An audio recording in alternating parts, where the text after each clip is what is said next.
लौह पुरुष सरदार वल्लभ भाई पटेल की जयंती आज। जयंती के अवसर पर सीएम धामी ने किया run for unit cross country दौड़ का शुभारंभ। सीएम धामी ने कहा, देश की एकता और अखंडता को बनाए रखने में सरदार वल्लभ भाई पटेल का अहम योगदान।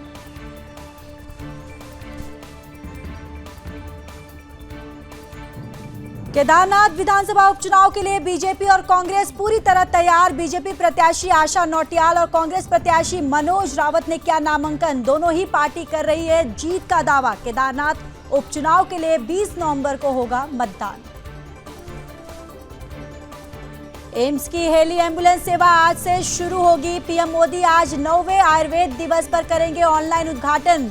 देश और उत्तराखंड की पहली हेली एम्बुलेंस सेवा केंद्र और राज्य सरकार के सहयोग से संचालित होगी सेवा। सीरियस मरीजों को लाया जाएगा ऋषिकेश एम्स। 25 करोड़ की धोखाधड़ी करने वाले 2 सगे भाई गिरफ्तार। एसटीएफ टीम ने दिल्ली से किया गिरफ्तार। 3 सालों से नाम और पहचान छिपाकर कर रहे थे धोखाधड़ी। पिथौरागढ़ के निवासी है दोनों भाई। पुलिस ने दोनों पर रखा था 35,000 का इनाम। पौड़ी एसएसपी लोकेश्वर सिंह ने त्योहारों को लेकर थाना प्रभारियों के पीस कमेटी और सीएसजी सदस्यों के साथ बैठक की। कानून और शांति व्यवस्था को सुदृढ़ बनाने के लिए दिए निर्देश। त्योहारों को सौहार्दपूर्ण ढंग से मनाने की सभी से अपील की।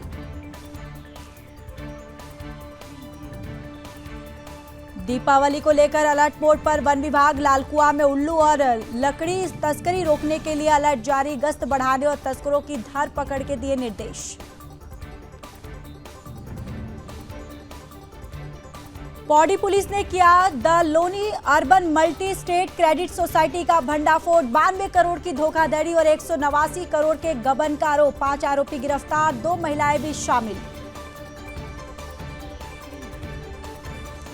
हल्द्वानी अग्निशमन विभाग की दीपावली को लेकर तैयारी पूरी। एसपी और सीएफओ ने फायर हाइड्रेट स्थल का निरीक्षण किया। प्रशिक्षण के साथ किया जा रहा है फायर ऑडिट। स्कूलों को मेल से फायर सेफ्टी की जानकारी देने के निर्देश।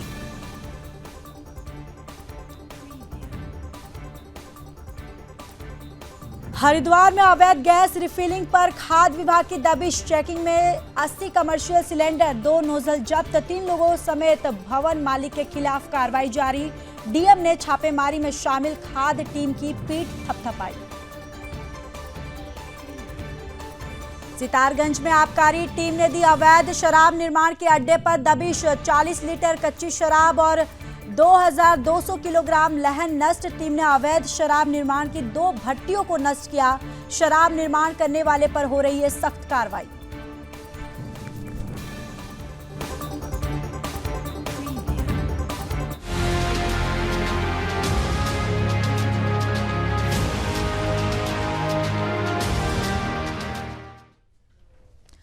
नमस्कार, आप देख रहे सुदर्शन न्यूज। मैं हूं आपके साथ ज्योति यादव। चलिए बुलेटिन की शुरुआत करते हैं उत्तराखंड की खबरों के साथ। लौह पुरुष सरदार जयंती को देश में एकता दिवस के रूप में मनाया जा रहा है। उनके जन्म दिवस पर कई कार्यक्रम आयोजित कर उन्हें श्रद्धांजलि दी जा रही है। लौह पुरुष सरदार वल्लभ भाई पटेल की जयंती 31 अक्टूबर को देश भर में पूरे उत्साह के साथ राष्ट्रीय एकता दिवस के रूप में आयोजित की जाती है। उनके जन्म दिवस के अवसर पर राजधानी देहरादून में रन फॉर यूनिट का आयोजन किया गया, जिसमें मुख्यमंत्री पुष्कर सिंह धामी शामिल हुए। मुख्यमंत्री धामी ने क्रॉस कंट्री दौड़ को हरी झंडी दिखाकर शुभारंभ किया।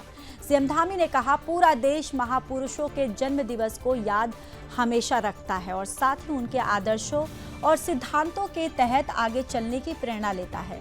आगे कहा कि सरदार वल्लभ भाई पटेल देश की एकता और अखंडता को बनाए रखने में महत्वपूर्ण योगदान दिया है। उन्होंने छोटे छोटे रियासतों को भारत में जोड़ने के लिए सकारात्मक कार्य किए हैं।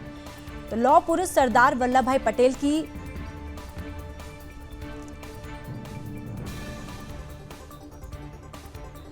तो इसी प्रोग्राम को लेकर मुख्यमंत्री पुष्कर सिंह धामी ने क्या कुछ कहा है, आइए आपको सुनवाते हैं।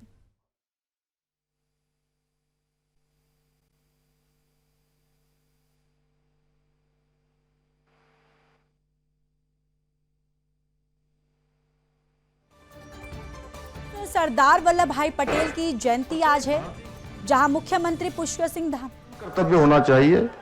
भाइयों बहनों, ये रन फॉर यूनिटी केवल एक सामान्य दौड़ नहीं है, बल्कि हमारे देश की एकता अखंडता को एक सूत्र में बांधने के लिए ये एक बहुत बड़ा माध्यम है जो हम सरदार पटेल के जन्म दिवस पर हमेशा अपने स्मरण में रखेंगे।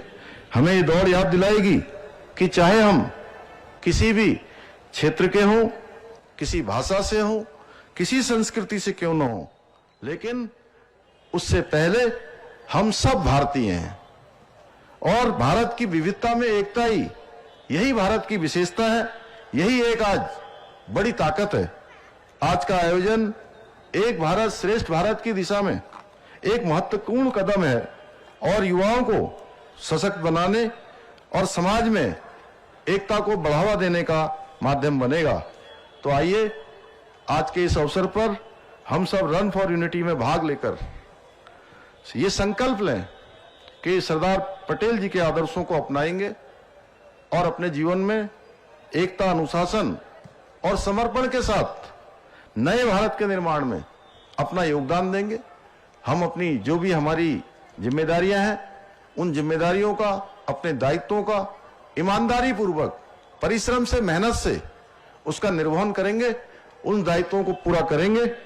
तो मैं आप सबको इस दौड़ में भाग लेने के लिए बहुत शुभकामनाएं देता हूं। और आज से दीपावली का त्यौहार प्रारंभ हो गया। आज धनतेरस है, फिर दीपावली है, दीपावली के बाद भैया दूज और गुरु पर्व, छठ पर्व, अनेक पर्व हमारे आने वाले हैं। उन सभी पर्वों की, दीपावली समेत, मैं आपको और आपके परिवारजनों को सबको बहुत बधाई देता हूं, बहुत शुभकामनाएं देता हूं। आप सबका बहुत बहुत धन्यवाद।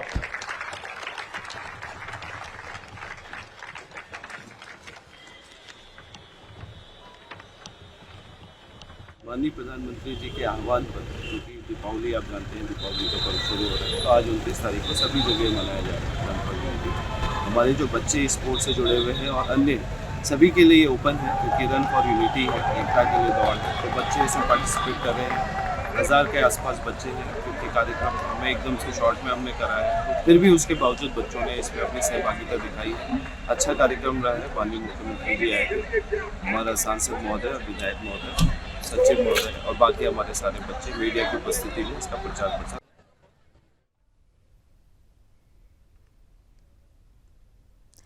तो चलिए अब आगे बढ़ते हैं। केदारनाथ विधानसभा उपचुनाव के लिए 20 नवंबर को मतदान होना है। कांग्रेस और बीजेपी दोनों ही राष्ट्रीय दलों ने अपने प्रत्याशियों को अब चुनावी मैदान में उतार दिया है। कांग्रेस के प्रत्याशी मनोज रावत ने अपना नामांकन कांग्रेस प्रदेश अध्यक्ष करण महारा और पूर्व अध्यक्ष गणेश गोदियाल, नेता प्रतिपक्ष यशपाल आर्या सहित पूरे दलबल के साथ भरा। तो वहीं भारतीय जनता पार्टी की प्रत्याशी आशा नौटियाल ने भी मुख्यमंत्री पुष्कर सिंह धामी, बीजेपी प्रदेश अध्यक्ष महेंद्र भट्ट सहित तमाम दिग्गजों के साथ नामांकन किया। आपको ये जानकारी देते चले कि मुख्य रूप से दोनों ही राष्ट्रीय दलों के प्रत्याशियों के बीच मुकाबला माना जा रहा है। दोनों ही दलों के प्रत्याशी पहले भी केदारनाथ विधानसभा का प्रतिनिधित्व कर चुके हैं। पिछले चुनाव में कांग्रेस के प्रत्याशी मनोज रावत बीजेपी प्रत्याशी शैला रानी रावत से चुनाव हार गई थी और बीजेपी ने आशा नौटियाल को टिकट दिया है। शैला रानी रावत के निधन के बाद केदारनाथ विधानसभा में हो रहे इस उपचुनाव में दोनों ही पार्टियां अपनी अपनी जीत का दावा कर रही हैं।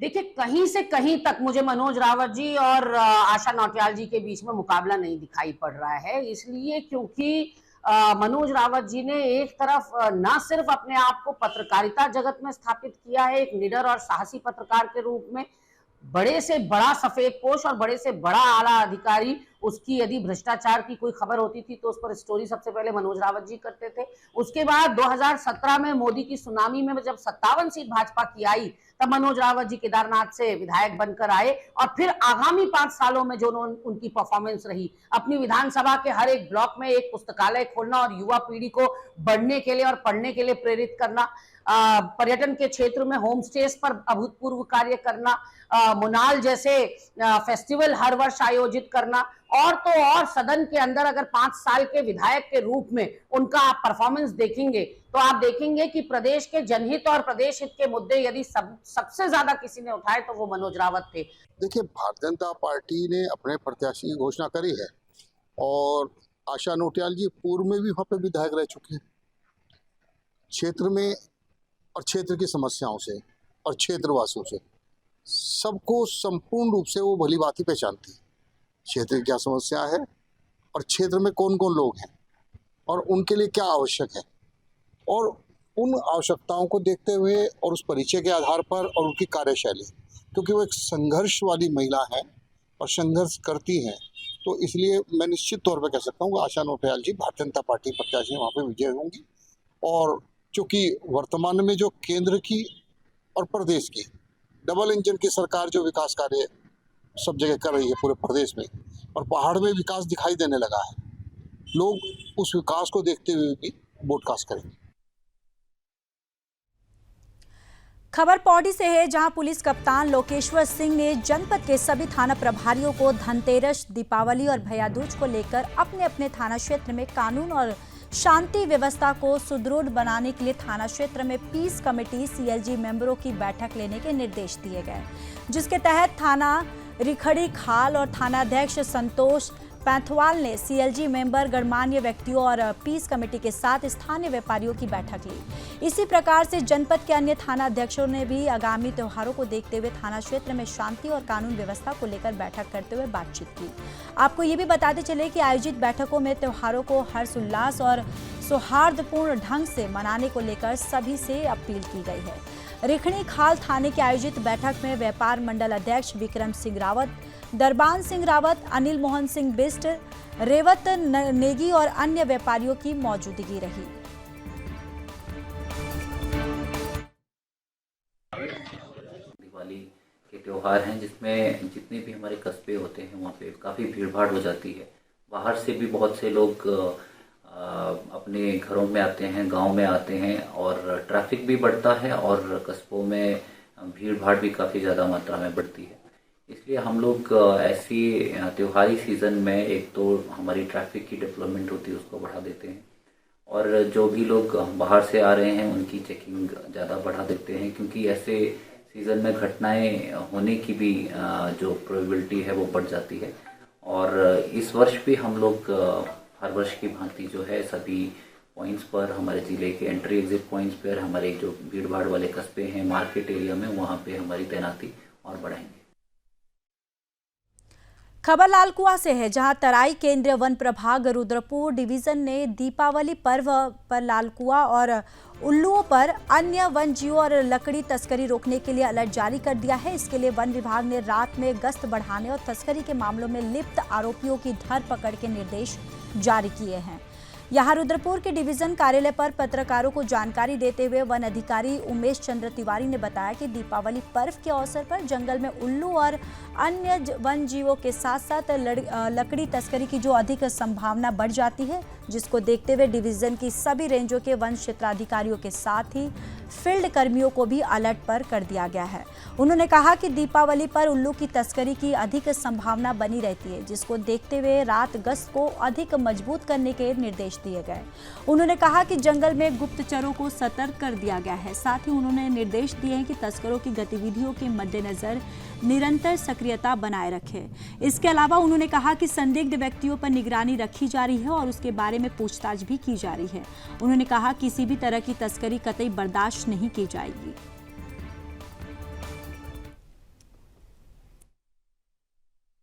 जो दिवाली का मौका रहता है उसमें निश्चित रूप से अवैध शिकार की विशेष रूप से जो उल्लू है उसको लेकर के सतर्कता बरती जा रही है, क्योंकि ऐसी मान्यता है कि कुछ लोग कई तरीके के कामों के लिए उसका प्रयोग करते हैं। तो एक तो किसी तरीके का अवैध आखेट जंगल में ना हो, इसकी तरफ ध्यान दिया जा रहा है, और दूसरा जो पारंपरिक रूप से जंगलों में अवैध कटान वगैरह होता है उसको उस पर नियंत्रण बना रहे और कोई बड़ी घटना ना होने पाए, तो उसको लेकर के सारे डिवीज़न के जो स्टाफ हैं, रेंजेस हैं, उनको सतर्क किया गया है और नियमित रात्रि गश्त की जा रही है। दिन में भी स्टाफ अपना काम कर रहा है सारे स्टाफ को अपने कार्य क्षेत्र में रह करके वन क्षेत्रों की देखभाल करने और नियमित गश्त करने के निर्देश हम लोगों ने दिए हैं और वो लोग उसके अनुसार कार्रवाई कर रहे हैं।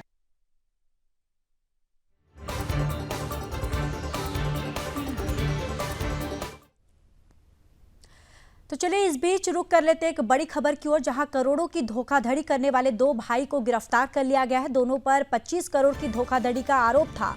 एसटीएफ टीम ने दिल्ली से इनको गिरफ्तार कर लिया है। ये बड़ी जानकारी, जहां 3 सालों से ये यहां पर रह रहे थे, नाम अपना छिपाकर, पहचान भी छिपाकर ये यहां पर रह रहे थे। जहां पर एसटीएफ ने 1 साल से इनको तलाश जो है इनकी की जा रही थी। जहां पिथौरागढ़ से ये बताए जा रहे दोनों भाई, पुलिस ने दोनों पर 35,000 का इनाम भी रखा है। जहां 3 वर्षों से धोखाधड़ी के कई मुकदमों में ये फरार चल रहे थे। दोनों सगे भाइयों को उत्तराखंड एसटीएफ की टीम ने दिल्ली से गिरफ्तार किया। आपको ये भी बताते चले कि स्टॉक मार्केट में पैसों को इन्वेस्ट करने का झांसा देकर इन दोनों भाइयों ने कई लोगों से लगभग 25,000 से 30 करोड़ की रुपए की ठगी की है। यानी कि ठगी करने के बाद टेक्नोलॉजी का भरपूर इस्तेमाल करते हुए ये दोनों भाई फरार हो जाते थे। वही एसटीएफ इन्हें पकड़ने के लिए बीते 1 वर्ष से ट्रेस करने की कोशिश कर रही थी। बताते चले कि ये दोनों भाई उत्तराखंड के पिथौरागढ़ क्षेत्र के रहने वाले हैं और पुलिस ने दोनों पर कुल मिलाकर 35,000 का इनाम भी रखा है। दोनों भाइयों से जगदीश बोरा पर 25,000 और कमलेश बोरा पर 10,000 रुपये का इनाम घोषित किया गया है। ये दोनों ही गिरफ्तारी से बचने के लिए 3 सालों से अलग अलग राज्यों में नाम और पहचान छिपाकर रह रहे थे। तो यहाँ पर देखिए एसटीएफ टीम को यहाँ पर एक बड़ी सफलता हाथ लगी है। करोड़ों की धोखेबाजी करने वाले 2 आरोपियों को एसटीएफ की टीम जो है गिरफ्तार कर ली है। और यहाँ पर आपको ये भी जानकारी देते चले कि एसटीएफ टीम जो है उसको यहाँ पर एक बड़ी सफलता जो है हाथ लगी है। 3 सालों से ये अपना नाम और पहचान छिपा कर रह रहे थे। लगभग 3 साल से फरार अभियुक्त हैं और ये सीबीसीआईडी सेक्टर हल्द्वानी द्वारा ये तफ्तीश की जा रही है। और इसमें ये 2 भाई हैं, जगदीश सिंह बोरा और कमलेश सिंह बोरा, इन दोनों को अरेस्ट कर लिया गया है। जगदीश के ऊपर 25,000 का इनाम है और कमलेश के ऊपर 10,000 का इनाम है। इनके ऊपर यूपीआईडी एक्ट में मुकदमा है, बर्ड्स एक्ट में भी है, 420 के केसेस भी हैं और इन्होंने लगभग 25 करोड़ की धोखाधड़ी करी है। और ये मूलतः जनपद पिथौरागढ़ के रहने वाले हैं और वहीं के लोगों के साथ इन्होंने धोखाधड़ी करी है। और ये लोगों से इन्वेस्टमेंट के नाम पे पैसा लेते थे और उनको ये कहा जाता था कि आपको इसमें भारी मुनाफा दिया जाएगा और वास्तव में लोगों का पैसा वापस नहीं हुआ। तो ये केसेस रिपोर्ट हुए और इन्वेस्टमेंट के नाम पे पैसे लिए। इसके अतिरिक्त इन्होंने ज़मीनों के नाम पे भी पैसे लिए लोगों से। और ये जब ये पुलिस इनके पीछे, इनको वांटेड हो गए पुलिस में, तो ये यहाँ से फरार हो गए और ये जगह बदल बदल के पिछले 3 साल से शहर बदल के, लोकेशन बदल के अलग अलग जगह रह रहे थे। फिलहाल ये दिल्ली से अरेस्ट हुए हैं।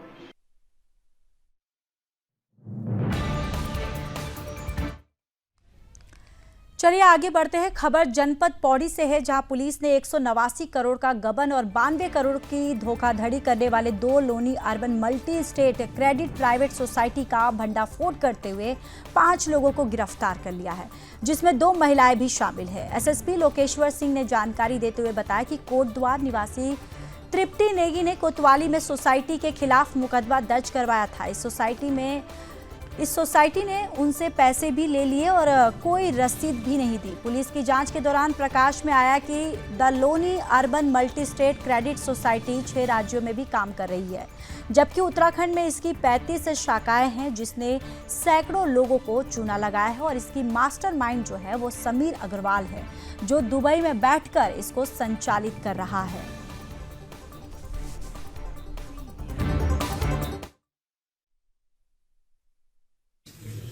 पौड़ी पुलिस के द्वारा 5 लोगों को गिरफ्तार किया गया है। ये 5 लोग एक LUCC जो कि Loni urban credit cooperative society के नाम से काम कर रहे थे और ये लोगों को प्रलोभन देते हुए इन्वेस्टमेंट के नाम पर लोगों से पैसे लेते थे, जिसमें ये लोग इन्वेस्टमेंट के नाम पर फॉरेन में इन्वेस्टमेंट करवाने के लिए ऑयल फील्ड्स में, रिफाइनरीज में या गोल्ड में इन्वेस्टमेंट करवाने के नाम पर लोगों से पैसा लेते थे, जिसका अभी तक हम लोगों ने जो ट्रांजैक्शन देखा है 92 करोड़ का, उसमें अभी तक जो मैच्योरिटी इनकी पेंडिंग है, देनदारी है पब्लिक के लिए, और लगभग 190 करोड़ की इनकी ट्रांजैक्शन हुई है अकाउंट्स में। और इन 5 लोगों को हम लोगों ने गिरफ्तार किया है। ये 5 लोग जो है उत्तराखंड में ऑपरेट कर रहे थे और आज इनको हम लोग माननीय न्यायालय में पेश करके भेज रहे हैं जुडिशियल रिमांड के लिए। और आगे भी हम लोग इसकी इन्वेस्टिगेशन करते हुए जो भी इसमें फैक्ट्स आएंगे उस पर हम लोग कार्रवाई करेंगे।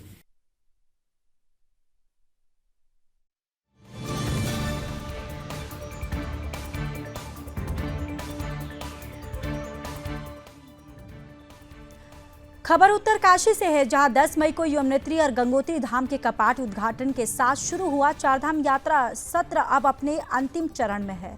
शीतकाल के आगमन पर परंपरा अनुसार गंगोत्री मंदिर के कपाट आने वाली 2 नवंबर को अन्नकूट पर्व पर बंद हो जाएंगे और यमुनोत्री मंदिर के कपाट भी आने वाली 3 नवंबर को भैया दूज के पर्व पर बंद कर दिए जाएंगे।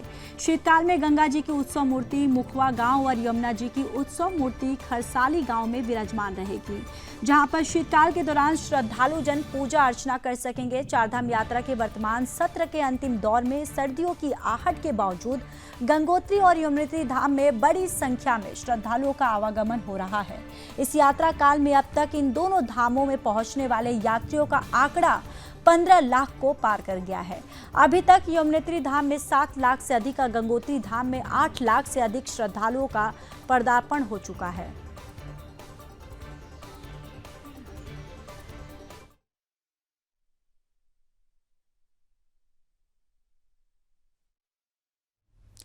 तो चलिए आगे बढ़ते हैं। विजिलेंस विभाग ने सत्यानिष्ठा की संस्कृति पर आधारित सतर्कता जन जागरूकता सप्ताह 2024 और प्रशिक्षण शिविर का शुभारंभ किया। इस दौरान मुख्यमंत्री पुष्कर सिंह धामी ने विजिलेंस विभाग जन जागरूकता अभियान का शुभारंभ करने पहुंचे। मुख्यमंत्री धामी ने बताया कि विजिलेंस विभाग प्रदेश में भ्रष्टाचार के खिलाफ कार्रवाई करने में अहम भागीदारी निभाता है। वहीं किस तरह विभाग को और मजबूत किया जा सके, इसको लेकर इस जन जागरूकता सप्ताह में गोष्ठी भी की जाएगी। तो जन जागरूकता अभियान प्रशिक्षण शिविर का शुभारंभ हुआ, जहां मुख्यमंत्री पुष्कर सिंह धामी ने जन जागरूकता अभियान का शुभारंभ किया और भ्रष्टाचार के खिलाफ कार्रवाई में विजिलेंस विभाग की भागीदारी है। विभाग में मजबूती के लिए गोष्ठी भी इसकी आयोजित की जाएगी। ये जो तमाम बातें हैं मुख्यमंत्री पुष्कर सिंह धामी के द्वारा कही गई।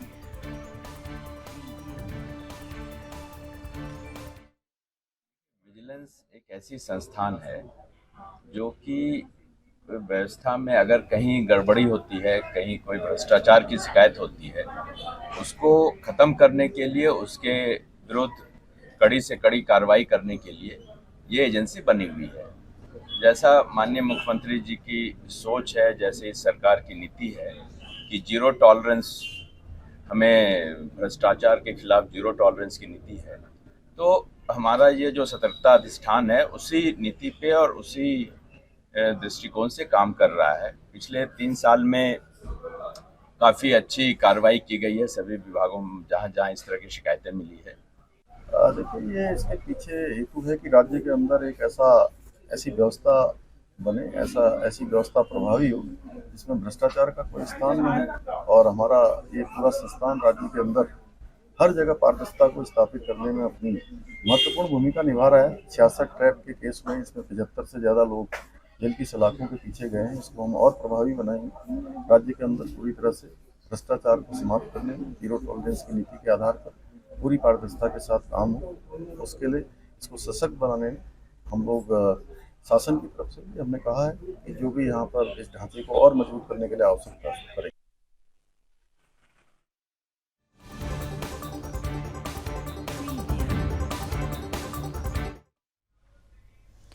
खबर राजधानी देहरादून से है, जहां राष्ट्रीय स्वास्थ्य मिशन कर्मचारी संगठन ने कार्मिकों के नियमितीकरण की मांग सहित अपनी कई मांगों को लेकर सचिवालय कूच किया। सभी कर्मचारी परेड ग्राउंड में इकट्ठे हुए और सचिवालय के लिए कूच किया। इस दौरान सुरक्षा की दृष्टि से सचिवालय के पास काफी संख्या में पुलिसकर्मी मौजूद रहे।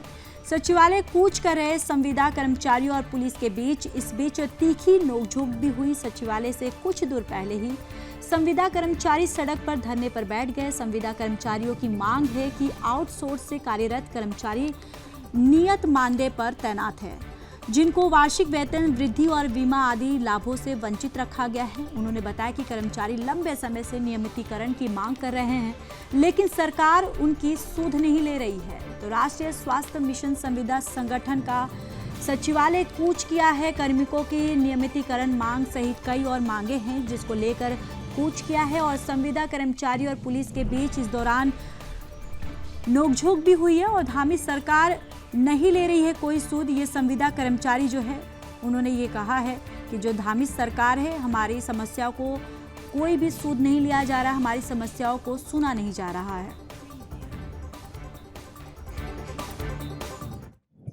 सर हमारी सिर्फ एक मुश्त मांग है, वो है नियमितीकरण।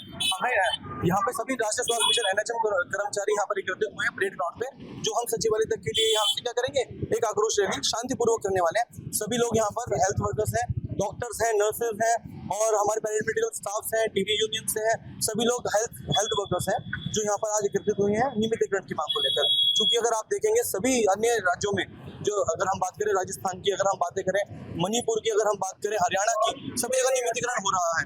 और हमारे यहाँ तो डबल इंजन की सरकार भी है, तो हमारे यहाँ ऐसी क्या कमी रह गई जो हमें नहीं किया जा रहा है। हाई कोर्ट ने कह दिया, सुप्रीम कोर्ट ने कह दिया, हर जगह ये चीजें चल रही है। तो उत्तराखंड में ये जो हमें हमारा लाभ, हमारा हक नहीं मिल पा रहा है, उस हक के लिए हम यहाँ पे आज एकत्रित हुए हैं।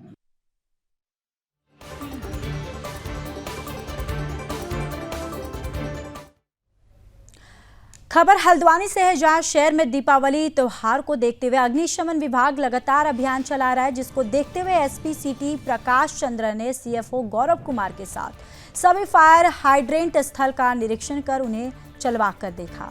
इसके साथ ही अग्निशमन विभाग लगातार पटाखों की दुकानों और गोदामों का निरीक्षण कर रहा है। इस संबंध में जानकारी देते हुए सीएफओ गौरव किरान ने बताया कि दिवाली को देखते हुए टेंट हाउस, होटल, अस्पताल और स्कूल में प्रशिक्षण देने के साथ ही उनका फायर ऑडिट किया जा रहा है और साथ ही स्कूलों को मेल भेजकर सभी छात्रों को पटाखों से लगने वाली आग और फायर सेफ्टी के बारे में जानकारी देने के निर्देश दिए गए हैं। यहाँ पर टोटल पटाखों वाले की बात करी जाए तो 12 दुकानें पटाखों की और एक गोदाम है, जिसकी समय समय पर निरीक्षण करा जा रहा है। और दिवाली की सुरक्षा की बात करें तो जो पिछली बार जो टेंट हाउस का हादसा हुआ, उसको देखते हुए सारे टेंट एसोसिएशन, होटल एसोसिएशन, लीसा डिपो और हॉस्पिटल और स्कूलों में प्रशिक्षण और उनको फायर ऑडिट किया गया है, जिससे जो आने वाले हम कोई भी हादसे को रोक सकते हैं। और इस बार स्कूलों को भी हमने मेल के थ्रू बोला गया है कि असेंबली में सब बच्चों को बताया जाए फायर के संबंध में और पटाखों का सेफ्टी के बारे में। तो उत्तराखंड के बुलेटिन में फिलहाल के लिए बस इतना ही। बाकी देश और दुनिया की तमाम बड़ी खबरों के लिए देखते रहिए सुदर्शन न्यूज़। जय हिंद।